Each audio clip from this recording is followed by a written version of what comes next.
मी उमेश. मी गावाहून नोकरीसाठी शहरात आलो होतो. एक खोली घेतली होती. मी एका खाजगी कंपनीत मध्ये जॉब करत होतो. पगार तसा जास्त नव्हता, पण दोघांचे खर्च भागण्या इतपत होता.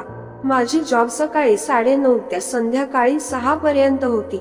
आल्यावर हात पाय धुवून फ्रेश होऊन बागेत बसायला जात होतो. भावी बायको विषयी स्वप्न रंगवत बसत होतो. त्यामध्ये रात्रीचे 8 कधी वाजायचे कळतच नव्हते. मग मेसचा टिफिनचं जेवण करून टीव्ही पाहून मग झोपत होतो. असा माझा रोजचा काम असायचे. मी खोली करून राहत होते. मला टिफिन द्यायला एक बाई यायची. तिचे वय 40 असेल. आमची चांगली ओळखी झाली होती. कधी कधी ती हसून टिफिन द्यायची आणि निघून जायची. मी पण हसून टिफिन घेत होतो. असं आमच रोजच व्हायचं. एकदा ती आली आणि मला बोलली, मला थोड्या पैशाची गरज आहे. मला माझ्या लेकीला दवाखान्यात न्यायचं आहे. माझे पैसे माझ्या नवऱ्याने घेऊन तो दारू पिला. मी तिला पैसे दिले आणि म्हंटल, पैसेच टेन्शन नको घेऊ, तुला जेव्हा द्यायचे तेव्हा दे. ती धन्यवाद म्हणून निघून गेली. ती थोडी टेन्शन मध्येच दिसत होती. 2 दिवसानंतर ती टिफिन द्यायला आली तेव्हा खुश होती. मला टिफिन दिला आणि बोलली, तू पैसे दिले म्हणून खूप चांगलं झालं. माझी लेक आता खूप चांगली आहे आणि शाळेत पण गेली. मला पण ऐकून खूप बरं वाटलं. ती आली तेव्हा मी चहा बनवत होतो. मी तिला चहा प्यायला बोललो. तिने नाही बोलली, पण मी आमच्याकडला चहा चालत नाही का असं म्हटल्यावर ती तयार झाली. माझ्या मनात काही नव्हतं. चहा पित असताना तिचा चहा तिच्या साडीवर सांडला आणि ती एकदम पुसायला गेली. माझी नजर तिकडे गेली. तिची नजर एकदम माझ्याकडे गेल्यावर मी आपली नजर फिरवली. तिला समजलं होत हा काय पाहत होतो, पण ती काही बोलली नाही.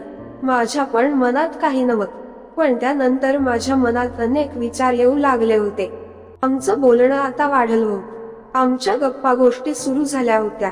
मला ती आवडू लागली होती, पण माझी हिंमत नव्हती तिला बोलायची. ती आपल्या मनातल्या गोष्टी शेअर करू लागली होती. मी पण आपल्या गोष्टी तिला सांगू लागतो होतो. एकदा ती टिफिन द्यायला आली आणि तशीच निघून जात होती. तिच्या चेहऱ्यावर नाराजगी दिसत होती. मी तिला विचारलं काय झालं तर ती काहीच बोलली नाही. पण मी तिला परत विचारलं तर ती रडू लागली. मग तिला मी बसवले आणि पाणी दिले. आता काय झालं म्हटलं. ती बोलली, माझा नवरा खूप दारू पितो आणि मारतो पण. आपल्या पूर्ण पैशाची तो दारू पितो आणि माझ्या पैशाची पण. मी त्याला खूप समजावले, पण तो ऐकत नाही आणि माझ्यावर ओरडतो आणि मारतो पण. मला खूप वाईट वाटले हे ऐकून, कारण ती खूप चांगल्या स्वभावाची होती. नंतर ती बोलू लागली, माझ्या पण काही इच्छा आहे ते त्याला काही समजत नाही. आता मला काही समजले नाही. ती मला सांगत आहे या अजून काही. त्या रात्री मला बरोबर झोप लागली नाही. काही दिवसांनी नंतर मला टिफिन द्यायला आली, पण अचानक पाऊस सुरू झाला. ती पूर्ण भिजली होती. ती टिफिन देऊन जाऊ लागली. मी तिला बोललो, थांब, पाऊस जाऊ दे, नाही तर बिमार पडशील. ती थांबली, पण पूर्ण भिजली होती. तिला मी टॉवेल दिला, पण ती पूर्ण भिजली होती. माझ्या मनात ते पाहून एकदम वेगळंच वाटत होत. काय करावे काही समजत नव्हते. तिला अचानक थंडी वाटू लागली.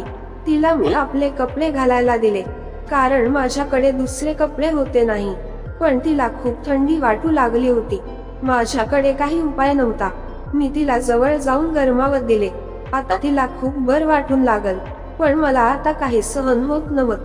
पूर्ण शरीरात वेगळीच आग लागली होती आणि तिला पण ती समजू आली होती.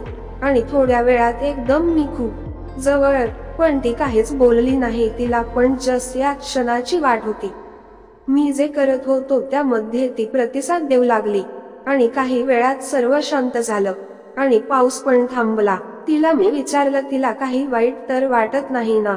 ती बोलली नाही. दोघांच्या आवडीत झाल्यावर वाईट कसं वाटणार? त्यानंतर आम्ही आनंद घेऊ लागलो आणि तिला मी कशाचीच कमी पडू दिली नाही.